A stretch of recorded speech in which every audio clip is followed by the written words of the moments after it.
Okay. Hello, welcome, Edward Ottikai. Good morning or good afternoon, whatever. So how are you doing? Good. Good morning, Sabine, and nice having a chat with you. I'm doing fine this Thanks. morning in Uganda. Thank you. Yeah, Edward, you're the country director for GEICO, and we'd like a little bit to talk about, about GEICO, about Uganda. So maybe you can give us a little bit an update. What was the highlight this year in Ngulu for GEICO, despite all the difficulties we had, of course, with COVID? But what was the highlights for GEICO? Yeah, this 2021 here in Geico, it was actually a very fruitful year for us, I must say. But despite the challenges, as you have mentioned, we've reached quite a number of milestones as I speak right now. Because most of the programs that we had have really registered very huge success, and we're looking forward to even achieving more. Just to mention the highlights, like you said, our GEICO programs, the programming itself this year had a very huge success in regards to one particular program that we call the GEICO Entrepreneurship Skills Training Program. We always abbreviate it as GEST. It really registered very huge success in that we had people turning up. Over 150 people are trained in different skills this year, because we had skills like baking, we had shoemaking, we had sponge, braiding, sponge making, dough mats. And as I talk now, there is a team outside learning how to make sanitizer. And this had a lot of attention from the community members because we are trying to work on a sustainability model for the project, where people who get trained go back to their respective groups and they start using the same skill probably to raise some money, because as you might be aware, Uganda is still under lockdown when it comes to schools.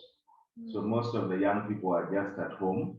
So with this also, we saw that the girls are having a huge danger in terms of early pregnancy since they're very idle. So this project has really worked very well in that regard, because when they come and gain the skill, they go back to their respective groups and are not idle at all, because with the skills, they make a few handmade things and sell, and with that, they're also raising school fees for themselves. Okay, thanks. So you're already... That was in terms of the programming, for the GEICO program. Thanks. And then also there was huge success in the soccer club.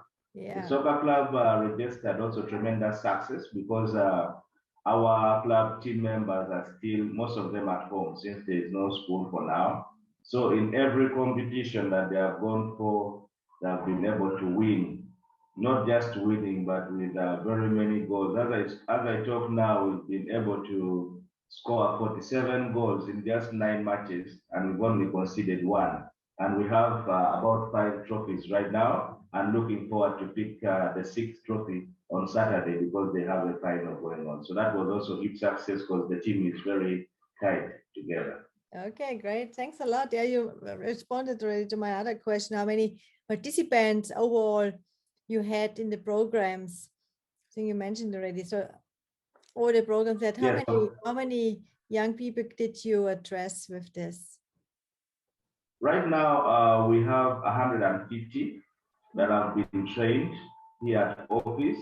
But the beauty about this strategy that we are using in the sustainability is that we create a multiply effect. Because when these 150 are people who have reached office physically to gain the skill from the trainers that we have. However, when they go back to the communities, to their respective groups, they again become trainers to the other people that probably could not reach office. So with that, if I'm to mention the numbers that we've reached are far beyond 150, but the 150 that I mentioned are the ones that reached office practically and did the trainings here physically, but with the numbers that are keeping on multiplying in the community goes 3 or 4 times even higher than that.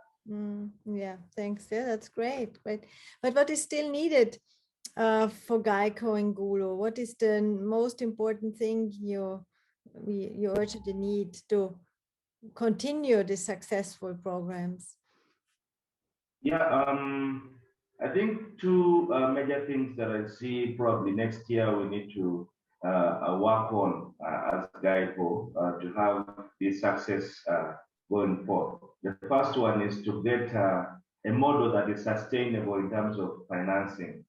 Because much as still we are using the sustainability model right now, where the products that are produced by the trainees are sold, and the money that comes out of these sold products helps to buy more materials to train other people. We believe that somehow we still need to get more sustainable strategies that we can be able to finance all these programs locally from the ground here. And one of those strategies could be buying some of the materials that are needed for the training. Let's say for baking, we sometimes use oven for training the people, and we have to hire it every other time. So I can imagine if we had our own oven that is used for training, we would be cutting up a lot of costs that we incur lately. That is one. And then two, we need to, as a team, see ways of focusing energies on what can bring in money. Because that is right now the biggest challenge that I would say we have.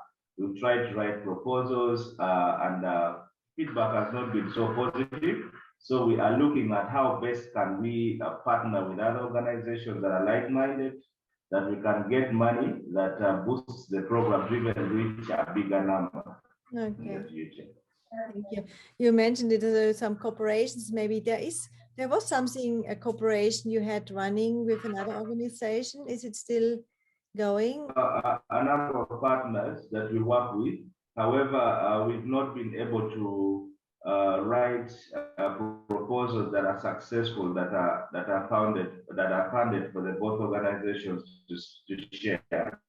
So we are still always looking at getting more and more so that we can see how best can we work together in terms of maybe the project that we share, probably youth empowerment. So that is something that is still ongoing, and very soon I believe we shall get success in that regard.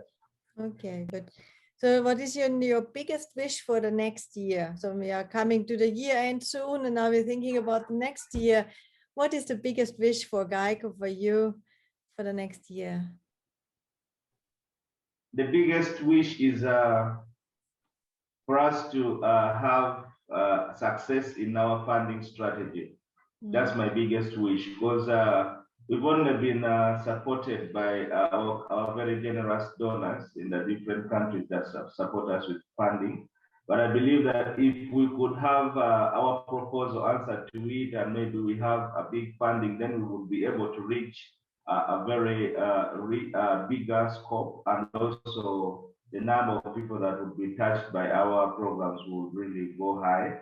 And also the other wish is for the Geico Girls Soccer Club to become an independent club, because right now they are really performing so well, and we are looking forward to now it has been promoted to the regional league, because we have been playing in the district level, and because of their wonderful performance, they have been upgraded to the region. So I look forward to also having it as an independent club to run independently with its own funds.